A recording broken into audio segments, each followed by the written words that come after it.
반갑습니다, 여러분. 반갑습니다. 오늘은 밑으로 수업을 하면서 또 내용 자체가 뭐 신년 인사 겸 해서 새해 개묘년이 딱 한 달 남았네요. 오늘이 2월 3일이니까 2월 4일 입춘 기준으로 개묘년에 일어날 수 있는 다양한 일들, 그다음 관계되는 글자들에 대해서 우리가 한번 짚어보기로 하겠습니다. 자, 개묘년이 되면 딱 100살이 되는 사람은 누굴까요? 갑자생. 예. 그리고 이제 여러분들 아시다시피 개묘년은 다 뒤에 우리가 숫자로 따지면 어떻게 된다? 3으로 끝난다. 이것도 감이 없어. 그래서 오늘은 우리가 2023년 개묘년이 되면 사회적으로는 어떤 활동이 유리하게 펼쳐질 것인가, 또 반대로 어떤 일들은 잘 드러내기 어려울까, 이걸 잘 응용하시면 자기가 개인적으로 쏟는 에너지의 방향도 정해질 테고, 주식 하시는 분들은 제가 이제 주식을 뭐 전문적으로 안 하니까 잘 응용하셔서 하시면 됩니다. 우리가 이제 시간으로만 따져도 이런 거죠. 예를 들어서 봄에 유리한 일이 있잖아요. 봄에는 농사를 잘 못 지어도 그 아침 새벽 4시 5시에 절기별로 가르쳐주는, 오늘은 남부지방 어느 지역을 경계로 뭘 심으면 잘 자랄 겁니다 하는데 맞춰서 뿌려주면 돼요. 근데 그게 좀 바뀌면 굉장한 노력이 들어가야 되죠. 그래서 이제 우리가 명리를 통해서 새로 오는 뭐 오늘이나 내일이 다 똑같은 날의 연속이지만 특별히 계묘년의 유리한 사회적 현상들과 불리한 일들, 그리고 유리하고 불리하다는 것은 왜 생기는 일일까? 그 다음에 어떤 일의 유리함을 더욱 유리하게 하려면 어떤 조치 방안이 필요하겠는가? 그 다음에 어떤 일의 유리함을 또 막는 불리한, 그래서 이제 내년에는 유리하고 유불이 있다면 불리한 일을 드러나지 않게 하는 방법은 또 어떤 식으로 진행될 수 있을까? 마지막으로 우리는 명리학이 개인적으로 내년에 우리는 어떤 방향으로 자기의 지표를 잡아볼 것인가 재미삼아 봅시다.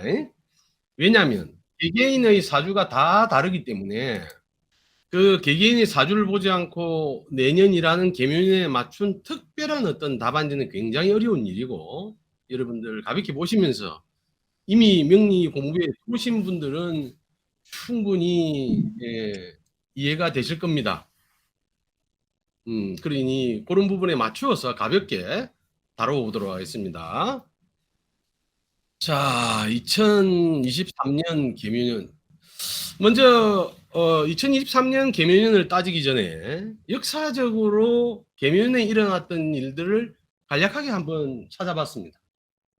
근데 여기서 여러분들은 이제 대체로 70% 이상 되는 공통적인 부분을 찾아보시면 개묘년에 일어날 수 있는 일들도 예측 가능할 겁니다. 대부분 지금 여러분들이 보시면 백제건국이 있었고, 성왕의 즉위가 있었고, 세종의 즉위가 있었고, 지동서를 발표했고, 막부가 수립됐고, 영국의 홍콩 지배가 시작되었고, 그다음 또 라이트 형제가 비행에 성공했다. 우리나라로 보면 5대 대통령 선거, 6대 국회의원 선거가 이루어졌다. 뭐 이 정도로 나오고 있어요. 그 개묘년은 특별한, 그게 개묘년이 여러분들 아시다시피 60년마다 돌아오니까 이 정도에서 여러분들의 눈치가 빠른 분들은 개묘년이 가지고 있는 일반적인 특징을 눈치채셨을 수도 있습니다. 먼저 우리가 개묘년에 들었을 때 한번 짚어볼 게 있어요. 이 개묘년은 하늘에서 뚝 떨어질 것인가, 아니면 어딘가에서 이어지는 시간인가. 보니 우리는 이민년을 지나지 않고는 개묘년으로 진입할 수 없다. 그래서 이걸 꼭 기억하셔야 됩니다.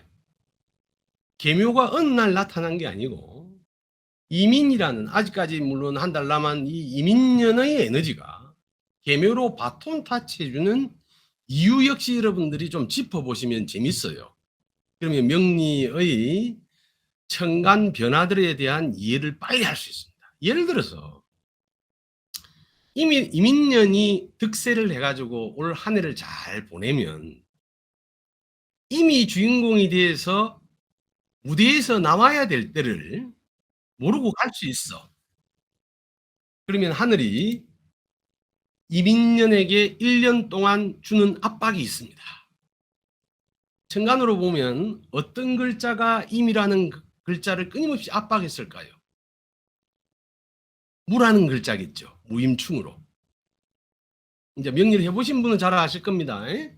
이민년이 1년 동안 득세를 할 때 혹시 때가 되었는데도 무대에서 사라지지 않을까봐 끊임없이 압력을 주는 글자가 천간에 임하고의 관계에서는 무라는 글자가 와서 무임충으로 토국수로 끊임없이 임하 1년 동안 열심히 너 역할을 하고 때 되면 가야 된다고 압력을 받던 임이라는 글자는 지금 좀 그런 생각을 할 거예요. 이제 한 달 남았죠. 12분의 1 한 달 남았는데 도저히 무토의 겁박에 못 견디겠다 해서 다른 글자로 바뀌기 시작합니다. 그런데 이왕이면 임의 입장에서 여러분 생각해 보세요. 무라는 글자가 무토라는 글자가 천간에서 보이지 않게 이민년의 주인공은 나야 하고 자기를 드러내고 있는데 뒤에서 보이지 않게 무토라는 글자가 임을 끊임없이 압박을 했단 말입니다. 토국수로. 그럼 임이 살아나기 위해서는 어떻게 된다? 모든 살아있는 생물은 때에 맞춰 변해야 된다. 그 변화의 묘가 만들어낸 게 바로 개수라는 글자입니다. 왜 해필 개수로 바뀌었을까요? 그 무토가 꼼짝 못하는 글자로 바뀌잖아요. 개수가 무게 합파를 해버리죠. 그러니 같은 물인데도 무토는 임을 만났을 때는 무임충 해가지고 제어도 하고 막고 견제도 하고 이러다가 그거를 못 견딘 임수가 때가 되어서 365일이 지나 개수로 탁 바뀌어버립니다. 그러니까 임수가 개수가 되었다는 걸 잊으면 안 돼요. 그 뒷면에는 무토의 관계됨이 있었다는 거 기억하시면 명리 공부하시면서 정간, 합과 충에 대한 이해를 충분히 하실 수 있을 것입니다. 그래서 이제 올해 계묘년이 이제 한 달 뒤에 옵니다. 무토한테 겁박을 받던 임수가 무토가 속일 수밖에 없는 가장 좋아하는 자기가 꼼짝 못하게 만드는 개수로 바뀌면서 무게합파가 되어버리니 합이 되니 합파까지는 안 가도 합이 되니 무토는 여기서 이제 임수는 억박을 하다가 개수한테는 압박을 못하죠. 그러니까 이 말은 누구든지 때가 돼서 변하지 않는다면 영원한 것은 없다. 영원하려면 변해야 된다. 그러니까 인간 삶도 자식을 통해서 다음 세대를 통해서 영원히 이어진다고 본다면 그 역시 마찬가지죠. 자, 그래서 일단은 계민을 이해하기 위해서는 이민년을 이해하셔야 된다. 저 이민이라는 강을 건너서 계묘로 왔다. 또 그리고 올해 이렇다면 계묘라는 글자가 1년 동안 자기 주인공으로 살아갈 거예요. 우리 삶에서. 지구 위에서 명리를 보든 안 보든 그냥 이민년이라는 것은 2023년은 이민이라는 약속된 암호로 바뀌는 겁니다. 그렇게 이제 암호로 바뀌었는데 그러면 또 개수가 무토를 만나가 무토 때문에 임수에서 개수로 바뀌었는데 자 올해 또 개수가 막 활동을 하기 시작하면 365일 중에 1의 에너지로 1년 뒤에는 개수도 사라져야 되겠죠. 그러면 누가 개입을 할까요? 앞에 임이라는 글자는 무토가 개입을 해가지고 견제를 해주고 절제시켰다면 개수 역시 1년 넘도록 막 퍼지기는 못하겠죠. 그것을 바톤을 이은 게 기토가 됩니다. 기계충. 그렇죠. 그러면 여러분들이 개수가 그러면 세월 지나면 1년 뒤에 뭐로 바뀔까요? 기토로부터 늘 압박을 받아온 개수가 계속 1년 뒤 지금쯤까지도 남아있으면 야, 기토 저거 너무 심하다. 근데 이 압박을 도저히 못 견디겠다. 살아가려고 하니 자기를 압박했던 기토와 짝이 되는 뭐로 변한다? 갑진년이 내년에는 펼쳐지겠지요. 이래서 이제 이게 여러분들이 단순하게 보면 천간 변화의 원리입니다. 갑을 병정 무기경신 임계가 돌아가지만 그렇게 해마다 자연스럽게 우리는 달력 넘기듯이 넘기지만 사실은 천간에 쓰는 글자들의 변화에는 상호 관계 속에서 1년간 역할을 하도록 만들어 놓은 거예요. 그래서 일단은 계묘년은 앞으로 펼쳐질 2023년 계묘년은 이민이라는 강을 건너서 계묘를 거칠 것이며 앞으로 또 내년인 갑진으로 간다. 근데 보통 이제 명리하시는 분들이 한국을 천간에 비유할 때 갑이라고 비유한다면 사실은 한국의 경제, 정치, 문화, 예술의 급변한 변환점의 포인트는 이 말은 다른 말로 하면 위기가 됩니다. 오래전 저희들이 겪었던 그 금융 시대와 마찬가지의 일이 내년에는 펼쳐지지 않을까. 그래서 올해에 어떤 씨를 뿌리는가가 위기 상황으로 다가오는 갑진년을 어떻게 또 순조롭게 넘어갈까 하는 지표도 될 것입니다. 자, 그러면 우리가 내년에 펼쳐질 계묘년의 사회적인 현상이 일어나는 것을 이해하려면 첫 번째, 계묘가 가지고 있는 특징을 알아야 돼요. 천간에 드러나 있는 계수는 여러분들 명리하시는 분들은 잘 아실 테고 오늘 처음 접해보시는 분들은 겉으로 드러난 명분 또는 우리가 어쩔 수 없이 드러난 얼굴 이 정도로 이해하시면 돼요. 근데 묘라는 글자는 현실 상황입니다. 실제로 펼쳐지는 상황. 그래서 어떤 분들은 계묘년을 천간의 계를 분리해서 이슬이라고 표현하기도 하고 작은 물방울 전체를 적시는 이슬로 표현할 수 있고 묘를 올라오는 싹의 응집력 인연의 씨가 뿌려졌다면 복직할 때 직선으로 올라오면서 휘기도 해서 겨울이라는 아주 단단한 땅을 뚫고 올라오는 싹에 비유하기도 합니다. 굉장히 그는 기초적인 이제 이론인데 그것만으로 그러면 계묘년에 일어나는 일들을 알 수 있을까? 그에는 좀 한계가 있을 겁니다. 그래서 우리가 계묘를 먼저 풀어보면 한 해 동안 주인공 역할을 할 계묘는 개는 끊임없이 기회만 되면 자기 지향성을 위해서 무토를 찾습니다. 무토하고 합이 딱 되면 무게 합이 딱 되면 개수는 자기 가는 목표 지점을 향해 가는데 등산가로 따지면 등산 스틱을 갖는 것. 겨울에 얼음길을 간다 하면 징 박힌 등산화를 신는 것. 승용차로 빙판길을 간다면 스노우 체인을 다른 것과 같이 개수가 무토를 만나면 자기가 지향하는 방향으로 가는데 굉장히 유리해요. 요게 이제 사회 현상을 이해하는데 좀 도움이 됩니다. 물론 여러분들이 이제 명리 공부에서 좀 더 나가시면 온육기법 공부를 하시면 개년이 그러니까 계묘년에서 개가 무게합파의 기본에서 음간이기 때문에 마이너스 화라고 써놓은 걸 이해하셔야 됩니다.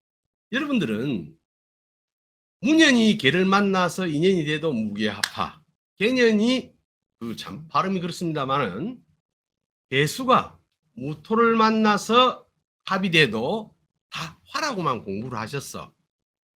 근데 그게 어째 같을 수가 있겠어요. 그래서 개수가 주인공일 때 무토와 만나면 주위 환경에 따라서 화로 변하기도 하는데 화의 부족, 이걸 기억하셔야 돼요. 불꽃이 확 일어나지 않는다는 거예요. 여러분들 겨울 캠핑 해보시면 바짝 마른 나무들은 잘 쪼개서 하면 불이 확 타오르죠. 근데 좀 젖어 있고 눅눅하면 그 첩불을 때우는데 얘를 먹어. 이게 이제 개수가 주인공이 돼서 무토와 합을 할 때 나타나는 현상이다. 그래서 이제 화기의 부족 때문에 올겨울이 내년 봄까지 이어져서 추울 것이다 예측 가능합니다. 왜? 내년 2월 4일이 되면 입춘이 오고 계묘년이 시작이 되지만 계묘년의 개수가 가지고 있는 운기학적 기운은 무게합파의 마이너스, 자기 기준의 간을 달아주면 돼. 그러니까 우리가 명리학적으로만 할 때는 무게합파야 이렇게만 외웠지만 더 구체적으로 들어가면 개년이 돼서 개수가 이루어진 해는 무게합파의 기운에서 마이너스를 붙여서 태가와 반대인, 그러니까 무토연에는 무년에는 무게합파의 화에 플러스가 되니까 불의 태가, 열기가 넘치겠지요. 개수가 주관이 될 때에는 무게합파의 마이너스 화기니까 불의, 정상적인 불의 기운보다 부족하다. 부족으로 기하시면 됩니다. 한때 한 20여 년 전 이러한 명리 공부를 가지고 그 기상학에 적용을 해가지고 적조가 일어나는 해의 예측 이런 거를 한번 연구했던 적이 있어요. 아무튼 이제 명리는 발전이 돼서 그런 다양한 분야에서 쓰일 겁니다. 그래서 결국은 이 개수가 자기의 역량을 멋지게 탁 풀어내는 거에는 무토와 달리 개수는 무토를 찾아서 만나질 때, 이건 잘 생각하면 돼. 계묘년의 일진 중에 무토가 뜨는 날은 개수가 가지고 있는 역량을 양껏 발휘할 것이다. 근데 발휘하려 했는데 뭐가 부족하다 했어? 본 모습은 수지만 자기가 뭔가 짝을 만들어서 일을 벌리고자 하는 일은 화기라 했어. 그럼 화기의 사회적인 현상은 무엇일까? 문화예술, 언론, 방송 이런 것들의 부활이죠. 그리고 화기가 쫙 펼쳐지면 당연히 어둠이 걷히고 숨어있던 어둠의 자식들이 드러납니까? 안 드러납니까? 바깥으로 드러나겠지요. 그러면 내년에 유리한 일은 뭘까를 생각해 보면 이제 명리 공부하신 분들은 여기서 당장 핀트가 맞아질 거예요. 천간은 무게합하고 지지는 묘술합을 하니 그 짝이 정확하게만 이루어지면 화기가 하늘과 땅에서 모든 어둠을 밝힐 것이다. 그래서 이제 국가적인 대세에 또는 뭐 BTS가 공연을 한다. 방송을 타야 된다. 또는 통신을 타야 된다.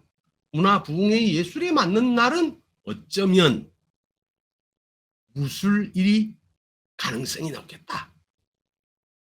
그러니까 누군가의 불편한 가리워진 일도 밝혀내려면 그때가 유리하다는 거예요.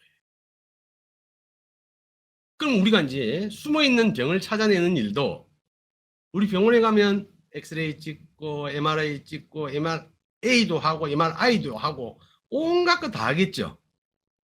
혈관 조영술도 하고 뭐 이제 저도 경험을 해보니까 그 말이 자연스럽게 나오네요. 이 모든 것들은 빛과 관계가 있습니다. 그래서 뭔가를 찾아내는 일에는 어쩌면 계묘년에서는 무술일이 가장 명쾌하게 하늘의 도움을 받는 날입니다. 이제 그 합의되는 건 좀 이따 보시기로 하고, 그렇다면 계묘년에 우리가 이제 지지는 좀 이따 하기로 하고, 천간에 떠 있는 개수가 마음대로 역량을 못 피는 날은 언제일까를 따져보니 기토가 들어간 날이거나 임수가 들어간 날이면 개수가 뻗고자 하는 진행해가는 방향에 기토가 너무 강하면 적당한 속도로 또는 너무 느리면 아예 갇히는 형태로 받아 놓을 수 있습니다. 기계충으로. 또 개수가 목적지를 향해 가는데 그리운 님인 정이, 개수 입장에서는 정화가 재물이 됩니다, 여러분. 그러니까 개수는 해의 주인공으로서 역할이 있는데 목적지 A라는 지점으로 가야 되는데 가다가 정화를 보면 가던 길을 멈추고 그 불을 꺼야 돼요. 그냥 관계를 맺어야 된다는 겁니다. 그러니까 개수가 추진해 가는 데에서 힘을 잃게 하는 것들은 일반적으로 다는 아닙니다.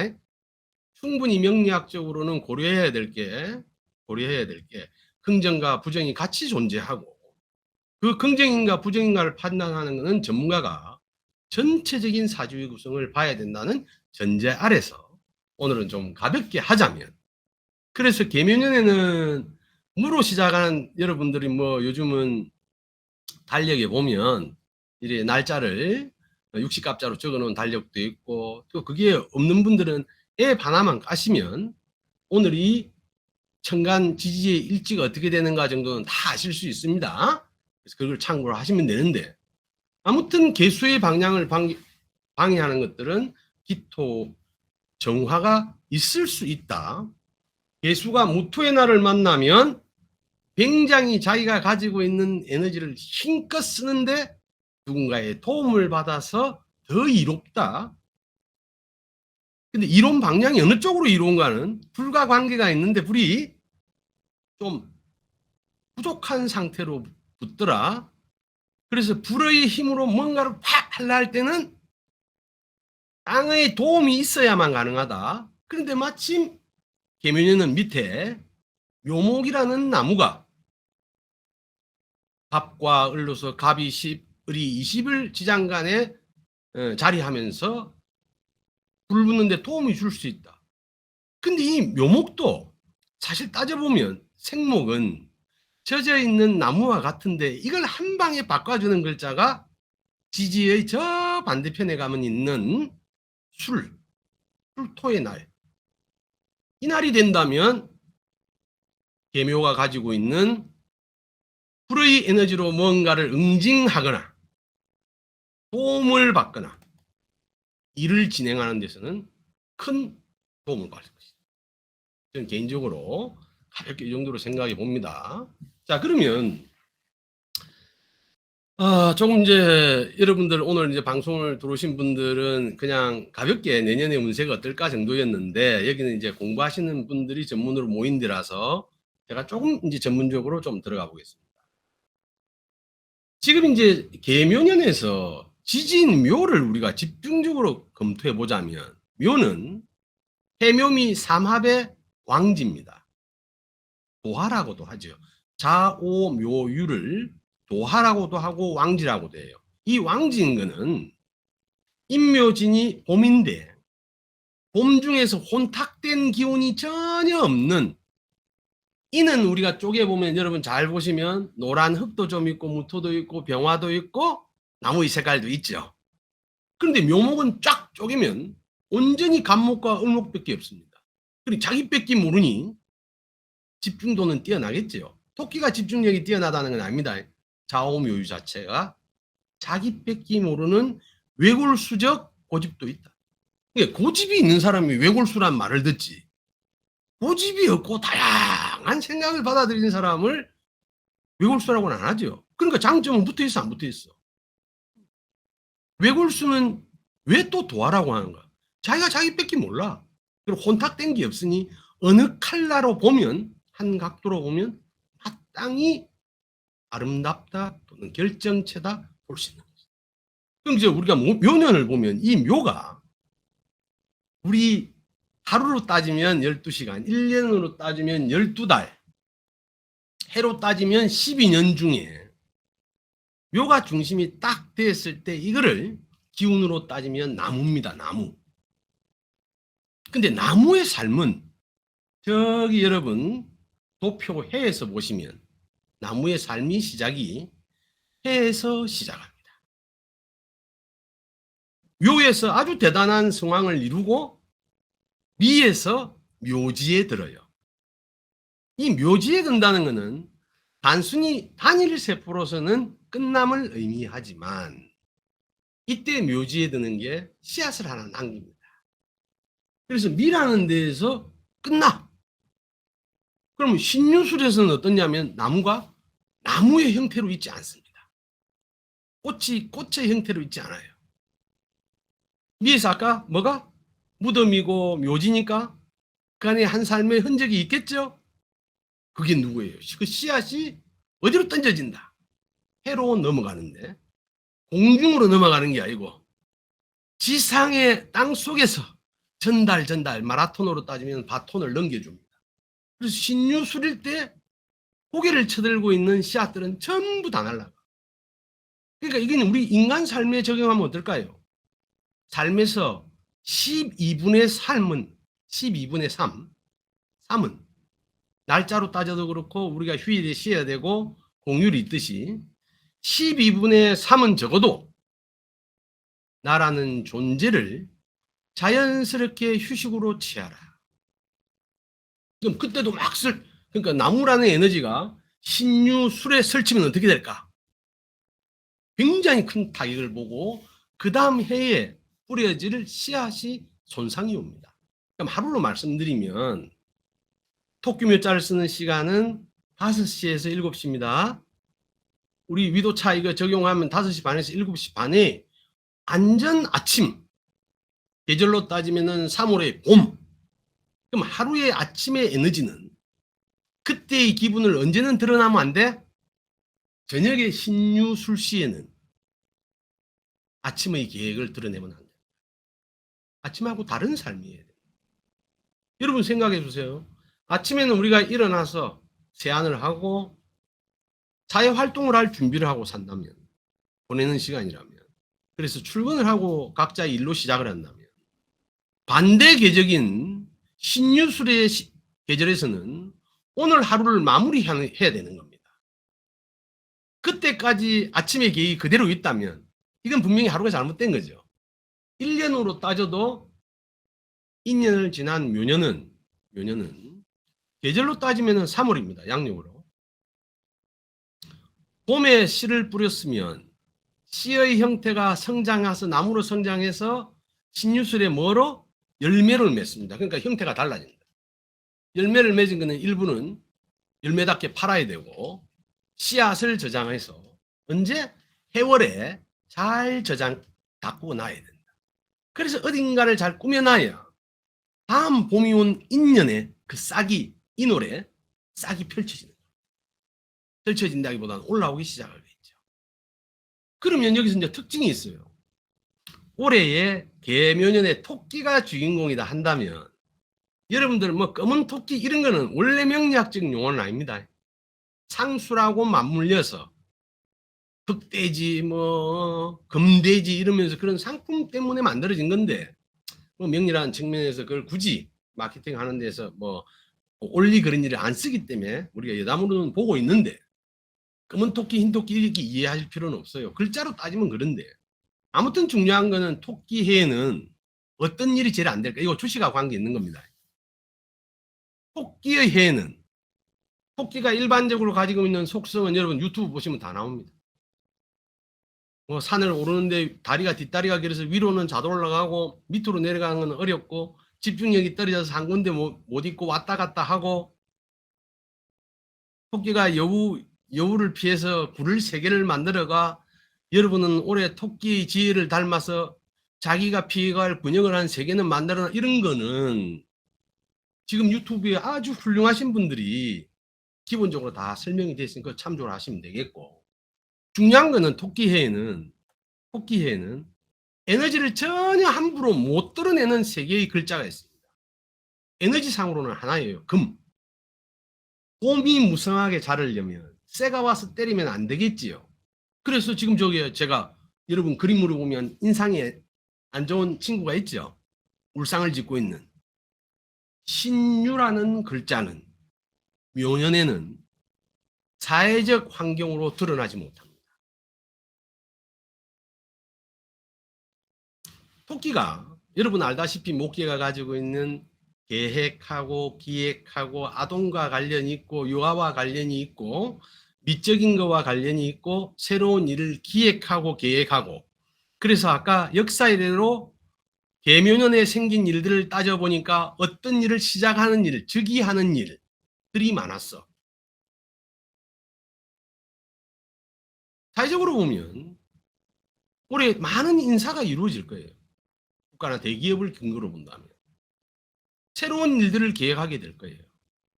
작년에 이미 계획이 시작됐지만 작년의 계획은 연습이었고 그게 올라오면서 착오가 있던 것들을 재정비해서 올해는 아주 강력한 계획과 기획이 이루어질 겁니다. 이루어지는데 그렇다면 그 반대 궤적에 있는 에너지가 뭘 하고 있는가를 보니 신유가 물상법으로 어디에 해당되는지를 여러분들이 아셔야 됩니다. 신유는 결과물이죠. 팔자에 신유가 많으면 그 자체로 재물입니다. 가을 거지가 굶어 죽지 않는다. 왜? 길 가다가도 곡식 타작한 거 주워 먹는 것도 있을 것이고 떨어진 감나무에 감을 주워 먹어도 한 끼는 살 것이고 그러한 결과물을 만들어내는 일이 사회적으로 못 드러난다는 거예요. 그렇게 따지면 신유에 해당되는 것을 역시 또 여러분들이 공부해 보시면 나옵니다. 신유의 상징성 이래 보시면 나와요. 신유에는 무엇도 또 포함이 되냐면 유에는 종교도 포함이 됩니다. 유라는 글자가 생긴 것 자체가 발효식품 해당이 되고 전자정밀 대단한 아주 정밀한 일들 금융도 해당이 되고 회계감사도 해당이 되고 그런 일들이 바깥으로 드러나는 게 어렵다는 것은 향후 여지껏 발전기로만 왔던 예를 들자면 전기차 같은 경우 굉장히 센시티브하고 예민하고 정밀해야 되죠.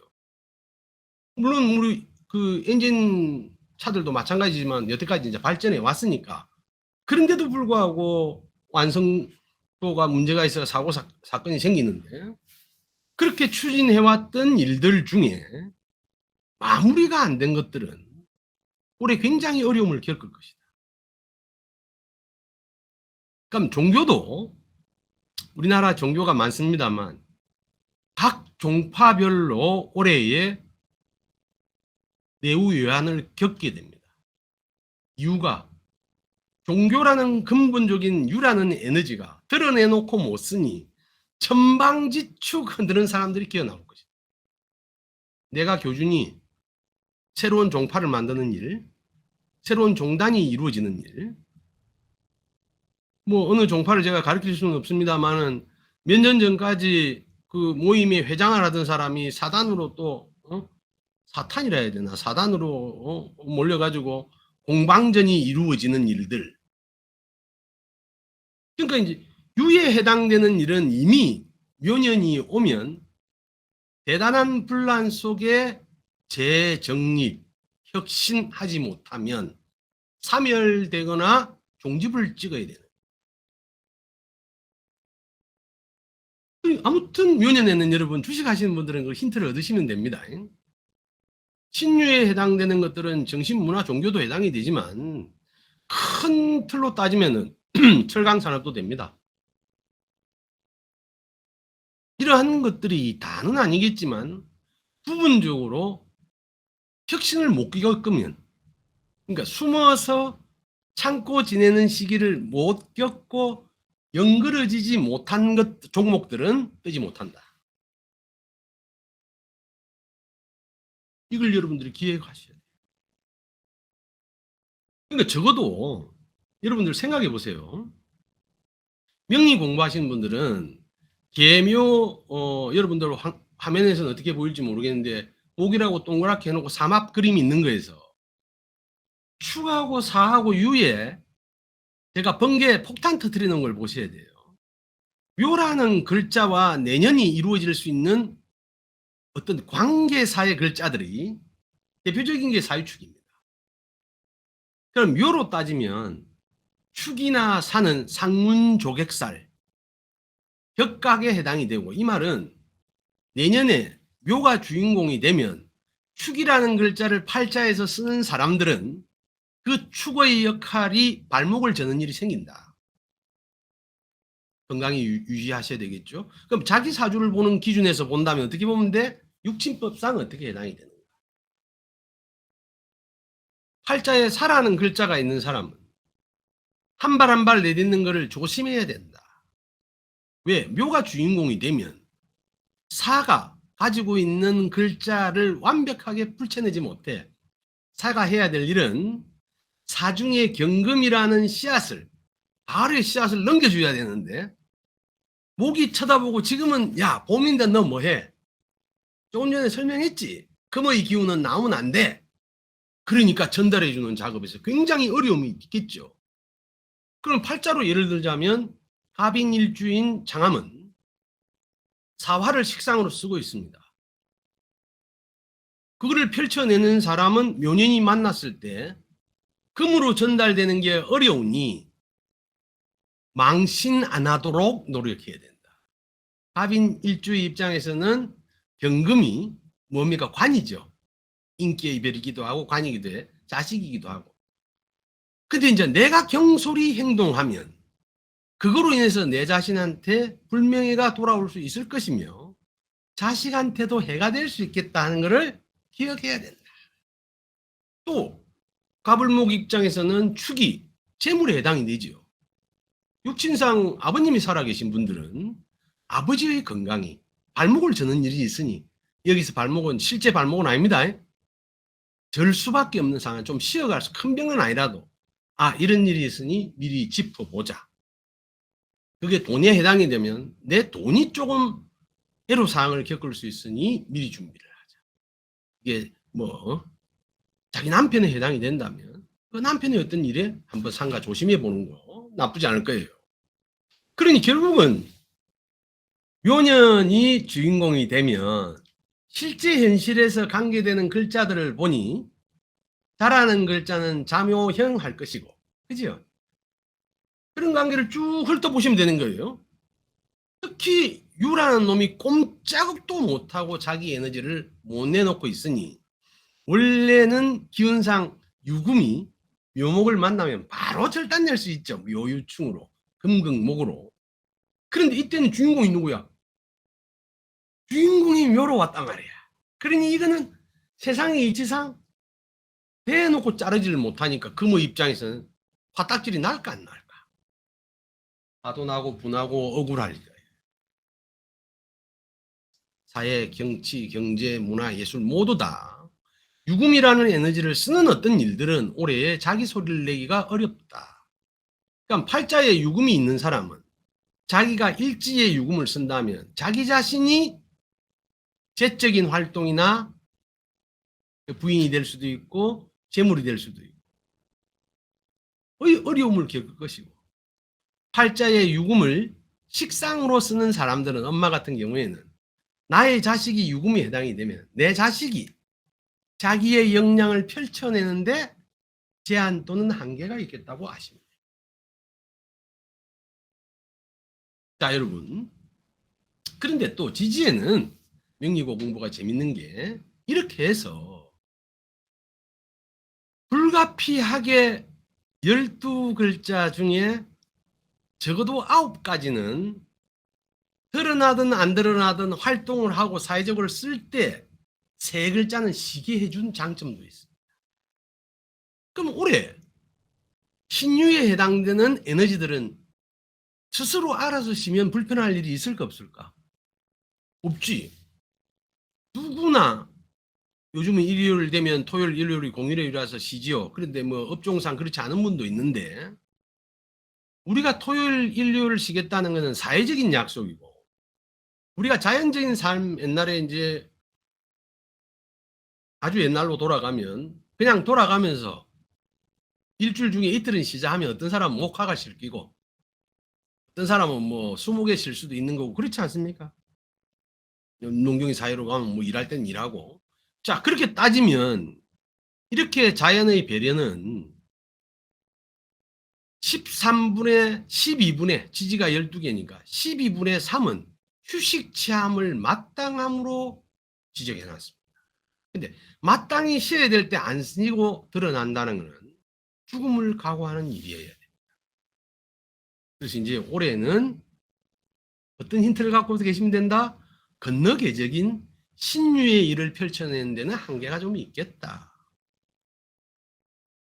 그런데 또 묘가 움직이면서 같이 그 떡이 굴러가면 떡고물이 묻듯이 묻어 나오는 글자들 관계로 본다면 해와 묘가 만나면 묘의 에너지가 더 강해질 것이고 묘와 미가 만나면 더 강해질 것이다. 세 글자가 같이 만나면 아주 강력해질 것이다. 근데 그 강력해서 어떻다는 거냐는 개개인의 이 팔자마다 다르다. 근데 여러분 이제 육합도 보면 옆에 그림은 지지 육합의 그림입니다. 이게 이제 궤적이라는 건데 묘라는 글자가 있으면 원래 신유술은 숨어 있어야 돼. 자, 골목에. 그런데 묘와 술은 같은 길을 돌아요.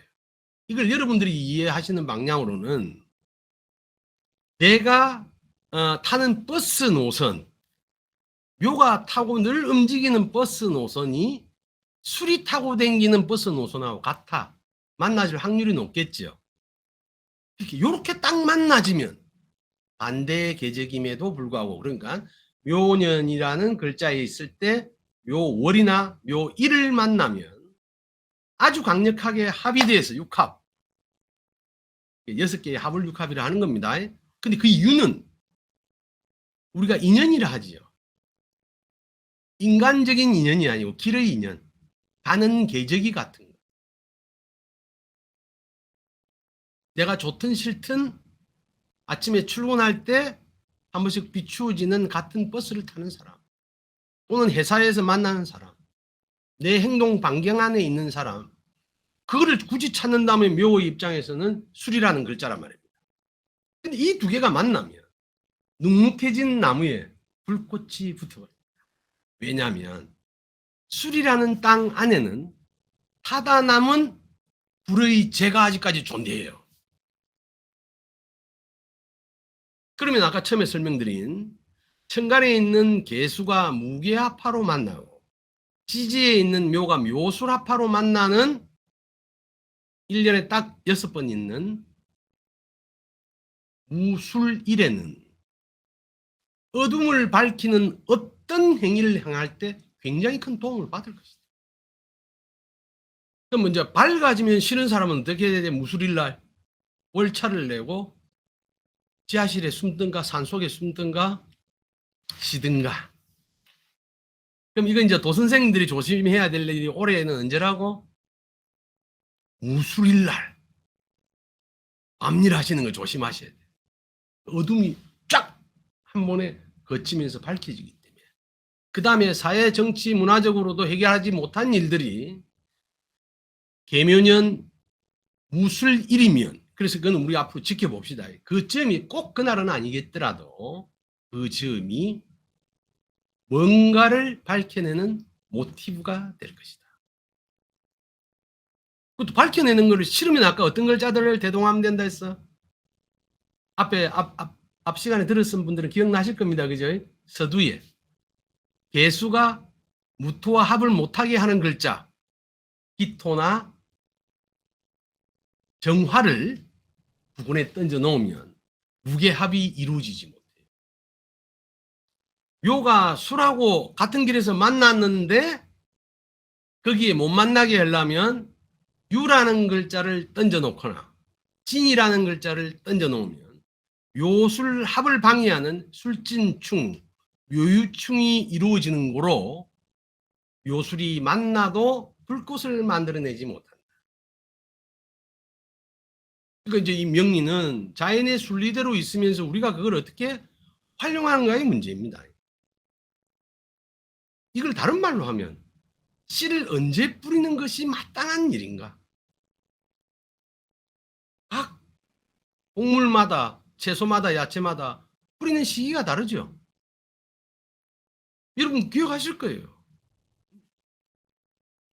그거를 어기면은 안 되는 건 아닌데 비닐하우스를 지어야 된다든지 아니면 물을 늘 줘야 된다든지 하는 대단한 노력이 들어가야 된다.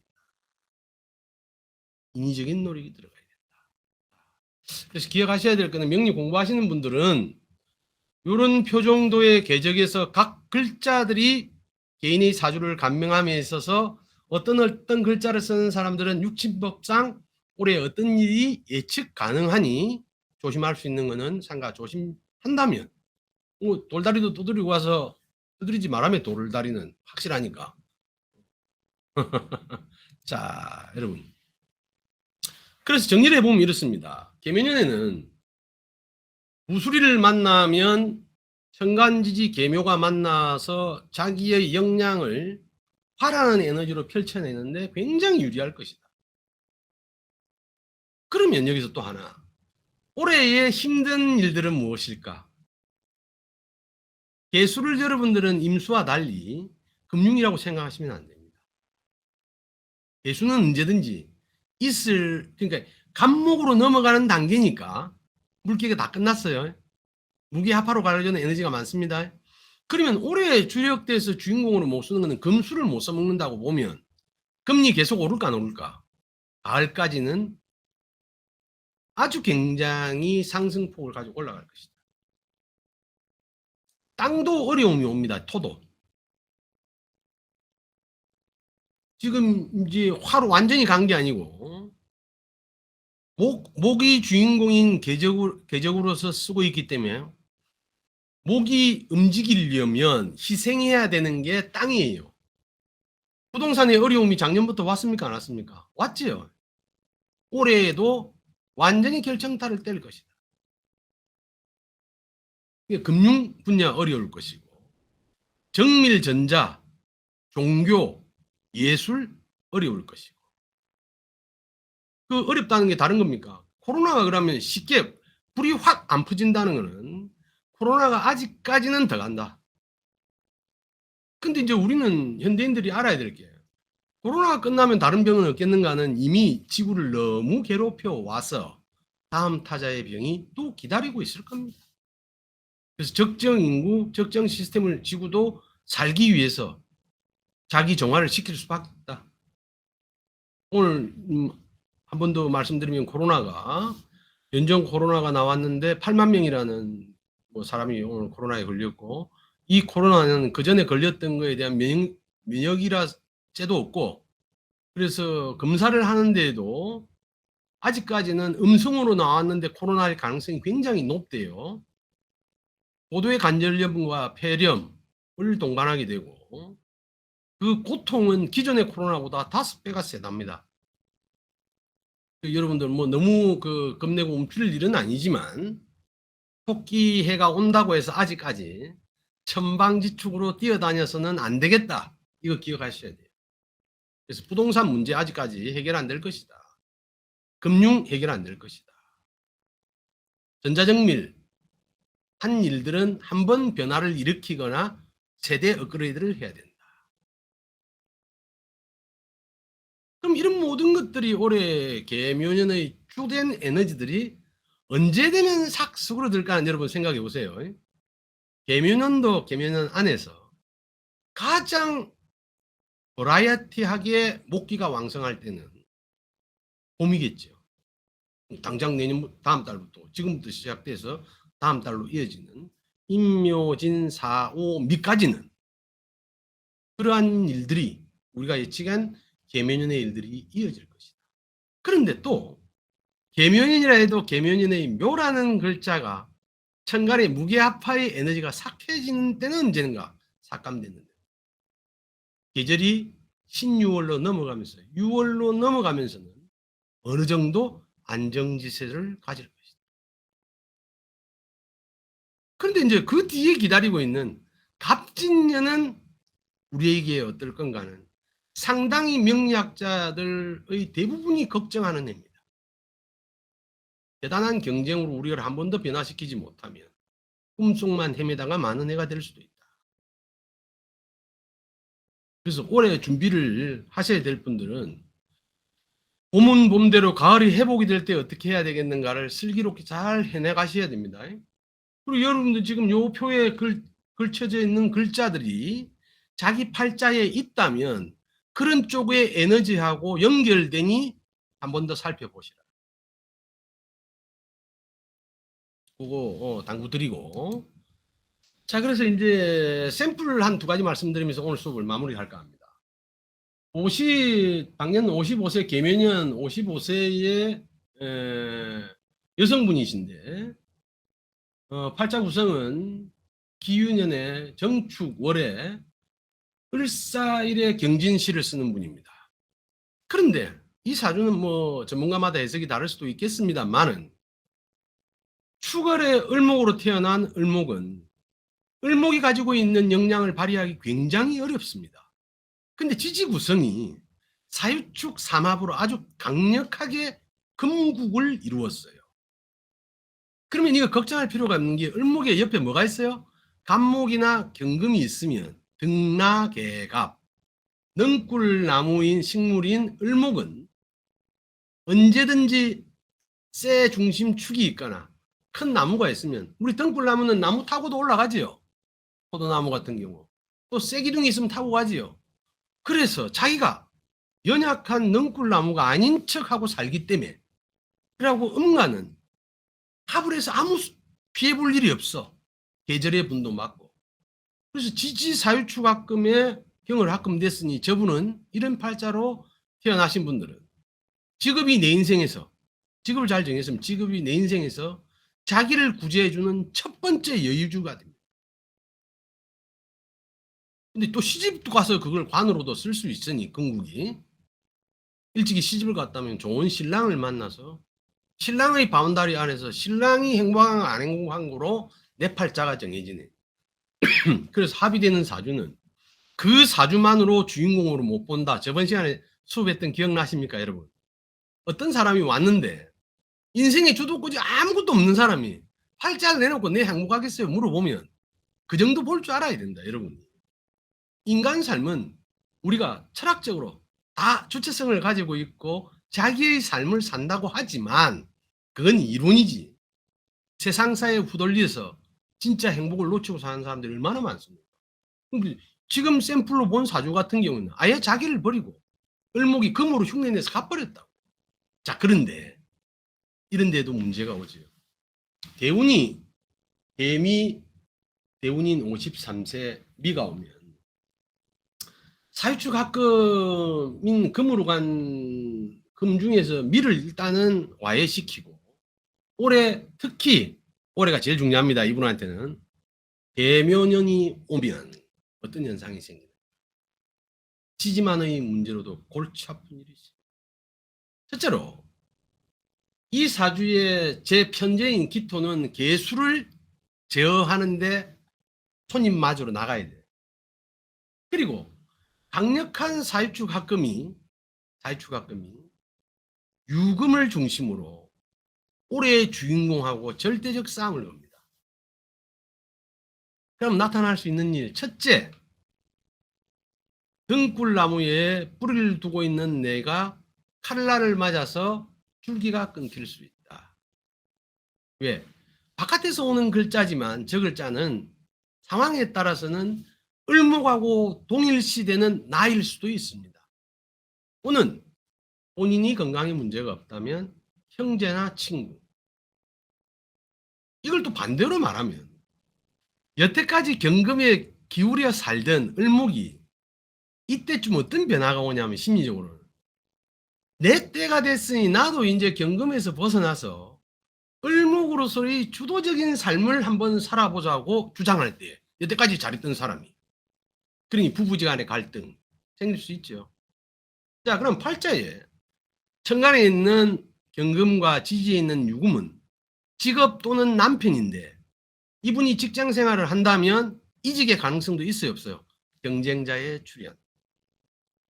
그리고 안에 있던 나의 직장 상사가 바깥에 새로운 나와 비슷한 거를 체포하는데 그럼 나를 놔야지. 그러니까 내가 직장을 잃을 수도 있다. 또 결혼한 분이시라면 나의 남편이 바깥에 나가서 니하고 똑같은 거 있네 하니까 부인으로 착각을 해서 다른 사람을 거기 논다고 집에 와서 안 놀아줄 수 있다. 예측될 수 있는 일들입니다. 그러니까 본인의 상황을 어떻게 전개해 왔는가로 그러한 유사성이 충분히 있을 수 있다. 근데 이거는 케이스 바이 케이스로 다르다. 왜? 그 전에 어떻게 살아왔는가. 적어도 이런 사주는 나에게 중요한 재물과 관이 새로 오는 손님을 맞으러 나갔다, 이걸 기억을 하셔야 돼요. 그러면 이제 올해의 문제죠, 이게. 그래서 상황에 따라서 어드바이스는 세상 올해의 일이니 건강 잘 챙기고 형제지간에 다투지 말고 자기 자신의 주도권이 찾는 일은 큰 생활의 변화를, 왜 내년이 되면 달라지니까 변하지 말고, 그런 와중에 여태까지 못했던 취미생활이라든지 동호회 모임이라든지 또는 그런 어떤 운동을 통해서 극복해 나가도록 해주는 게 이러한 해에서 생길 수 있는 일을 긍정적으로 자연스럽게 넘어가는 계기가 될 거로 봐집니다. 또 하나는, 자, 여러분 한번 봅시다. 올해 42살 남자의 사주인데 팔자 구성이 축월에 축유가 있고, 그러니 이 구성상 보니까 전부 다 금기다, 그죠? 재물이 공망이니까 돈 없다 이래 보시면 안 됩니다. 제가 앞서 말했죠. 금기 자체가 재물이다. 금기 자체가 재물이다. 근데 정밀한 일을 할 것이다는 아까 우리 설명한 유금이 가지고 있는 특징이죠. 이미 정밀한, 그리고 성격적으로 보면 일반인과는 다르게 축월의 신금이니 칼날이 지금 찼기도 하겠고, 독할까 안 할까 좀 그 긍정이 있다. 내 뜻을 이루기 위해서 참고 견디는 힘은 대단하나 양기, 목화의 에너지 부족으로 사회적인 활동성은 한 군데 집중되어 있을 것이다. 자기가 좋아하는 쪽. 그런데 이제 이런 친구한테 인묘년이 왔다. 근데 팔자에 인묘가 공망이다. 그래서 이거는 내가 지금 관찰하고 있는 케이스인데, 작년쯤 여자를 그 결혼의 문제로 될까 말까로 왔는데 그냥 웃으면서 내년까지는 넘어봐라. 충분히 연애해라. 요즘 42살이 많은 나이가 아니니까.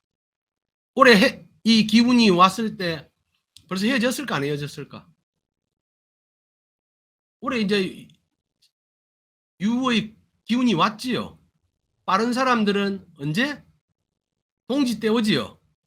동지를 근거로 이는 공망이고 묘운에서는 재를 극하니까 빠른 사람은 동지 때 헤어졌겠나 안 헤어졌겠나? 헤어졌을 것이다. 근데 이 친구가 묘하게 그 문제는 그 문제인데 굉장히 라이센스가 많아서 적을 두고 일하면 소득이 굉장히 많은 친구예요.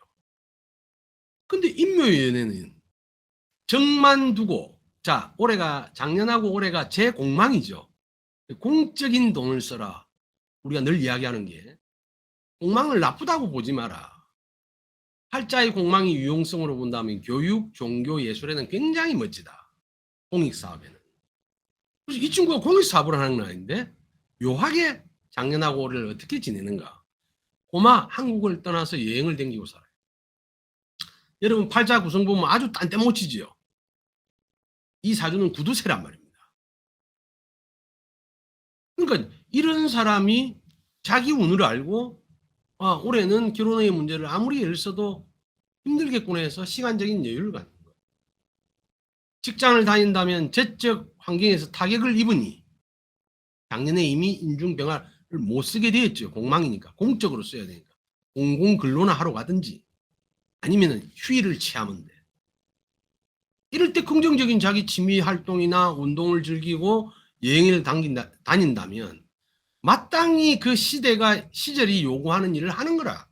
근데 억지로 결혼을 하려고 한다든지 경제적인 활동을 하려고 한다면 오히려 역극의 문제가 생깁니다.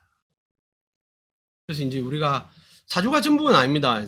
사주는 잘 아시겠지만 자연에 대한 설명이고 자연에 순응하여 또는 순응한다면 너무 수동적이지 않았습니까? 적극적으로 시기에 맞추어서 그 시기에 맞는 일을 하자는 거예요. 어차피 쉴 거 나의 리듬, 나의 신체적인 리듬, 육체적인 리듬이, 정신적인 리듬이 휴일하고 맞물 때 쉬면 좋은 것이고 내 시간에 맞추어서 일어나고 활동하면 좋은 것이고 아침형 인간이 유행할 때 모든 인간은 아침형 인간으로 바뀌면 잘 살 줄 알았어요. 아닙니다, 여러분. 사람마다 달라. 같을 수가 없지요. 아무튼 한 달 뒤에 우리 앞에 다가올 닥친다면 좀 부정적인 다가올 개묘년은 여러분들 입장에서 그냥 토끼의 지혜로움, 내가 어떤 일을 벌리더라도 중구난방할 가능성이 많으니 너무 계획 많은 건 좀 줄이자. 계획이 막 생겨 막 이럴 때 좀 줄이자. 고집도 불거져. 갑을목을 쓰는 사람은 그 고집도 좀 줄이자. 경쟁의 마음도 사람에 따라 다르지만 그러면서 지혜롭게 혹 여러 가지로 어려움이 있을 수 있으니 나의 안식처 또는 쉼터 또는 숨어갈 방법의 굴 3개 정도는 해놓자. 이 말은 경제적으로 조금 쌀 한 토를 아껴서 먹는 쌀을 줄여서 옆에다 좀 담아 놓으면 진짜 없을 때 또 반공기 해물 수 있다. 이런 정도로 이해하시고 건강한 개미년 맞으시기를 바라면서 오늘 강의는 여기서 마치겠습니다. 대단히 수고하셨습니다.